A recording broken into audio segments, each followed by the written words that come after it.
Evangelho de João, no capítulo 4, a partir do versículo 31, nós encontramos: nesse ínterim, os discípulos lhe rogavam, dizendo: Mestre, come.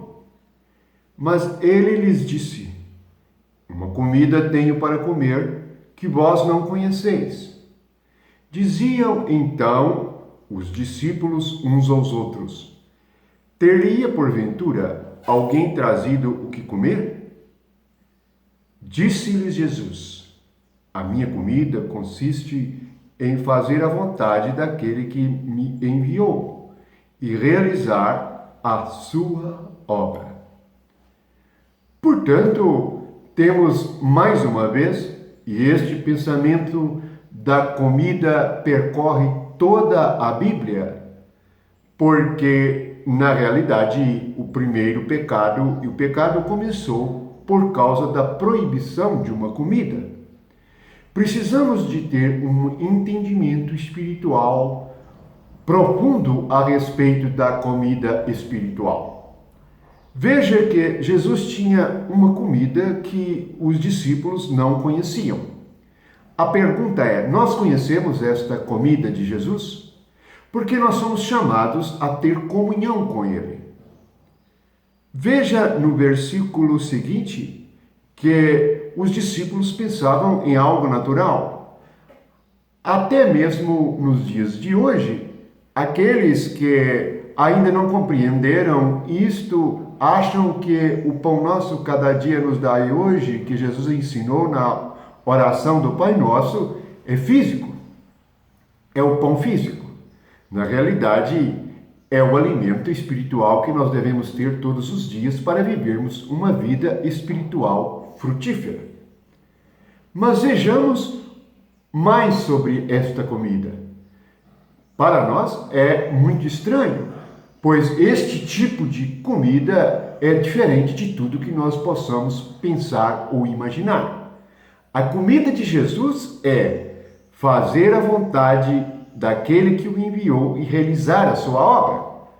Então, na realidade, se nós traduzirmos isto, o que me satisfaz é fazer a vontade de Deus e realizar a sua obra.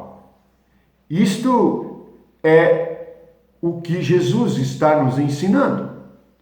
Portanto, a comunhão verdadeira e espiritual está em nos unirmos a Cristo para fazermos a vontade de Deus e realizar as suas obras. Os judeus perguntaram a Jesus como que seria fazer a obra de Deus. Jesus respondeu dizendo que a obra de Deus é esta: crer naquele que foi enviado.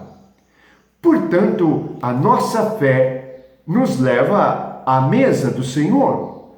A mesa do Senhor, Jesus Cristo, tem um pão. E este pão é a vontade de Deus. Portanto, não se engane com pensamentos cheios de rituais e de coisas religiosas, mas medite na vontade de Deus. Vamos ver mais um pouco sobre esta comida estranha de Jesus em Romanos 12, versículo 2.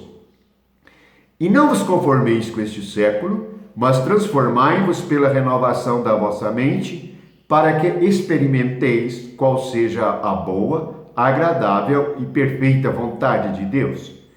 Nós vamos observar que ele usa a palavra experimentar. Experimentar está relacionado à comida. Portanto, o que aconteceu com Adão e Eva quando pecaram? Eles experimentaram outra vontade. A vontade do diabo se tornou a vontade humana. E a vontade humana ficou independente e longe da vontade de Deus, que é boa, perfeita e agradável.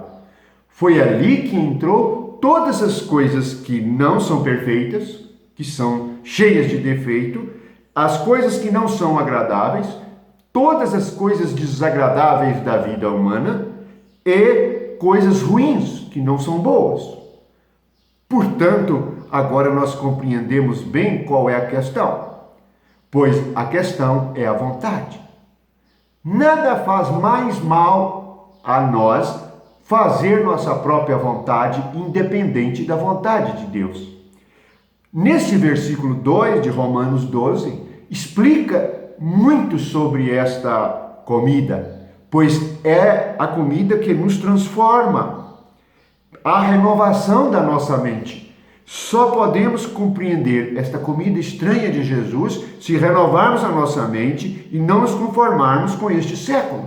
O que é estar conformado com este século? É prosseguir alimentando o nosso coração com a vontade humana, fazendo a vontade da carne e dos pensamentos, como está escrito em Efésios. Assim, compreendemos agora a comida estranha que os discípulos não compreenderam e muitos não compreenderam até hoje. Estão comendo a palavra do homem, estão comendo as coisas do mundo, estão experimentando as coisas deste século, ao invés de experimentar algo espiritual, a vontade de Deus. Lembramos que a vontade de Deus e a sua obra passa pela cruz, pela morte e ressurreição de Jesus. É assim que nós entramos em comunhão. Quando no Apocalipse Jesus diz que está batendo a porta e aquele que ouvir a sua voz, ele entrará e ceará com ele, sim, ele está falando de uma ceia e a ceia é a mesma. Ele entra porque nós ouvimos a sua voz sobre a vontade de Deus e a vontade de Deus é boa, perfeita e agradável. Portanto, esta é a comida espiritual. Este é o pão vivo que desceu do céu. O único pão vivo que desceu do céu faz a vontade de Deus. E é assim que as coisas se tornam um paraíso. O que é bom, agradável e perfeito? É o paraíso de Deus.